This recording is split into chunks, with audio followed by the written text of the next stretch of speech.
Hey everyone, Simon here with Top Tennis Training, and in this video we're going to break down one of the biggest, if not the biggest forehand of all time, and that is Juan Martin Del Potro's.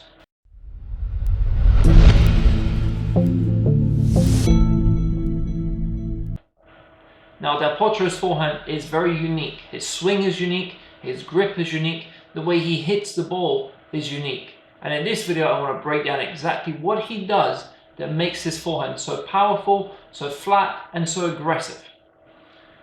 We're also going to look at some of the key elements of that forehand that you guys out there can incorporate into your own game. Now, the foundation to Del Potro's forehand is his extreme Eastern forehand grip. This grip allows him to hit the ball extremely flat and produce, if he wants to, very little topspin. Now, he's still capable of producing topspin, but when he wants to flatten out, this extreme Eastern forehand grip allows him to do so. The only other big player that uses that Eastern forehand grip being Roger Federer, but Federer has a less extreme Eastern grip than Del Potro. Now, there are two main pressure points on a grip, especially on the forehand grip if you're using that Eastern or even the semi-Western forehand grip. The first pressure point is the heel pad, located down here, and the second pressure point is the base of your index finger. So the index knuckle is on the back of my hand, and then on the other side is my index base. So those two pressure points are the keys. That's how you determine what type of grip the player is using. Or if you're switching grips, you'll look at the heel pad and the base knuckle. Now with Federer's grip, Federer has both on bevel number 3, and this is that conventional Eastern forehand grip. But with Del Potro, he has his base knuckle on bevel 3, but he has his heel pad in between bevel 2 and 3. So it's a much more extreme Eastern forehand grip, and this is what allows him to really hit that ball completely flat when he wants to. He can really slap at that ball with that extreme Eastern forehand grip. Now the next time you hold your tennis racket, hold the racket with Del Potro's forehand grip. Now you'll see that when you're holding that grip, it feels very awkward for most players. This is a grip that if you give it to most players, they'll really struggle to hit the ball with. But Del Potro has fine-tuned this grip and he's made it work for him. You'll also feel that when you're swinging the racket with this grip, how different the racket path travels. Now in general, on the ATP Tour, you'll see most players closing the strings when they have that racket drop, or they'll have the racket facing the back of the court. Someone like Wawrinka or Djokovic. Whereas with Del Potro, his swing is totally unique because the racket always stays facing the right side of the court. His strings close slightly when he wants more spin, but in general, even during the racket lag phase, the racket is facing the right side of the court. So the strings, the side of the strings he's going to make contact with is facing the right side of the court. Now this extreme grip is also why Del Potro has struggled with wrist injuries in the past, and he also required a surgery on his right wrist. This extreme grip allows him to hit the ball flat, but it also places the wrist in a very awkward position prior to and during the strike zone. So the stress on the wrist from this extreme grip has cost him on his body. Now if we take a look at Roger Federer and Rafael Nadal's forehand, when they reach that power position and they start the racket drop phase, you'll notice that both of them tend to close the strings. So the side of the strings they're going to make contact with tends to go downwards facing the ground. It's that typical pat the dog position when they say pat the dog when you're starting that racket drop phase. And this is true for most ATP players. You'll rarely see a player who has the strings facing the right side of the court the entire time through that stroke. Now at the start of Del Potro's swing, he has the racket head and the grip level. So he holds it in that old school kind of fashion where the racket head is level with the grip. This allows him to quickly change between the forehand and backhand and prepare for both sides. In general, if you look at most of the pros on the ATP Tour now, most of them start with the racket head higher than the grip level, and that's their waiting position, that's their ready position. When they're waiting in the rally, they don't know if it's coming to their forehand or their backhand, but in general, most players are waiting, anticipating and hoping to get a forehand. As soon as he recognizes the ball is coming to his forehand side, Del Potro will have a great unit turn. Now this is true with every big forehand. You need that coil, you need to store up the energy in the obliques, in the trunk muscles, And this can only happen if you're coiling the upper body at the start of your swing.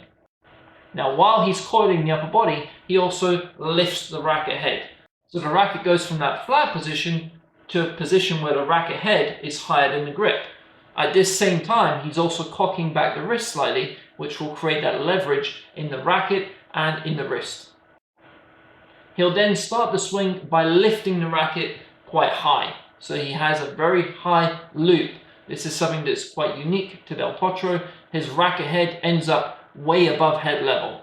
Now this gives him the space that he needs to accelerate that racket properly. If you think about building momentum, if you have a very small swing, it's hard to build that continuous momentum.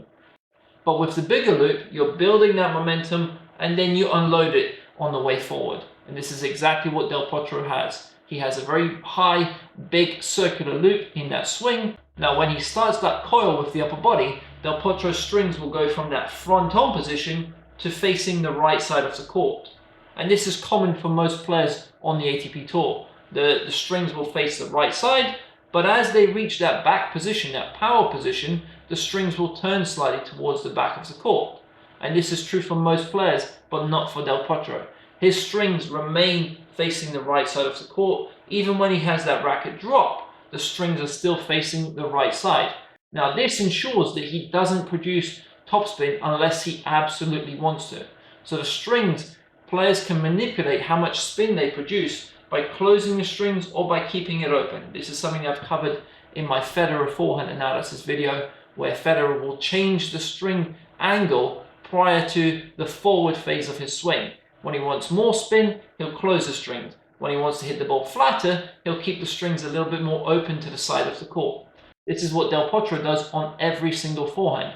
It's very hard to find an image of his strings in the racket lag phase close towards the ground. Now what Del Potro does on that forehand is, because of the angle of the strings, his swing path will become a more linear one and he's hitting through the court. Now people often say that Del Potro's forehand is more like a WTA forehand, and for me this is true only during that strike zone. In the preparation phase, he never allows his racket to go behind his body's line, that back line, which most WTA players will do. The racket will come to the side and then it will break the body's line. But Del Potro always keeps the racket on the right side of his body. But where it is similar to a WTA forehand is during that strike zone. The strings for most ATP players will be slightly closed. But with Del Potro, his strings are facing the side of the court all the way through that racket lag phase until the point of contact, and then he'll extend out with that string bed still facing forwards, and then eventually he'll have the windshield wiper motion. Now because of his very big swing, Del Potro will often hit the ball on side of his body quite late. Now to counter this, he tends to finish above his head like a Nadal style forehand, and this will also help him produce more topspin when he wants it. So on some of these lower forehands, you'll see that Del Potro is going from that low to high swing path and finishing with the racket above his head. Now by hitting the ball on side, there isn't that many options for Del Potro. Because he's hitting the ball over here, now the best option for him is to go above the head, because he can still produce that massive swing speed that he needs to hit the ball aggressively, but he's able to do it from that side-on position. If he was to try to extend out towards target, he'd hit that ball very late and the strike wouldn't be as effective. But because he's going upwards now and finishing above his head, that allows him to still produce power and that spin. Now another thing that stands out for Del Potro's forehand is the finish. Now he'll finish in that normal way, he'll come across the body, finishing often over his left shoulder, but at the very end of the swing, sometimes you'll notice that his strings, the side he's hit the ball with, will close towards the ground and almost turn towards his back. Now this is happening because if you look at in slow motion, as he finishes the swing, he completely relaxes the grip and the heel pad comes off the grip. So he's so loose with the grip that the racket is almost not coming out of his hand, but so loose that the grip is changing. So you'll often see Del Potro make contact, finish the swing, and then have his strings facing the ground or even his back. Most coaches wouldn't teach this. I certainly wouldn't be promoting this to my students, but it works for Del Potro. Now, what are some of the key elements that you could use from Del Potro's forehand, or at least try them on your own forehand. So the first one would be the grip. You don't have to go as extreme as Del Potro. I'm not saying to put your heel pad on bevel 2 or in between 2 and 3, but you could try a less extreme. Let's say you're someone who's using a Western forehand grip. You could try to change to a semi-Western, which will allow you to hit that topspin or that flat shot if you want to. Another element that you could use is that higher looping swing. Now, some players will not benefit from this because they'll be playing on faster indoor surfaces. If you're someone who's playing on an indoor hard court or even an indoor carpet court, having a high loop won't work because you'll always be late for the shot. But if you're someone who plays on clay mainly, then that higher loop might actually benefit your game and help you produce more power, or if you want, more topspin. The other thing you can try is taking the ball at the higher contact point. Now, because Del Potro is tall, he's able to hit that ball around shoulder or even head level and still feel comfortable doing so.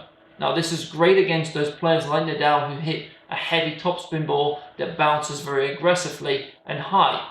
For many of the shorter players, this is the type of ball that Nadal bullies them with.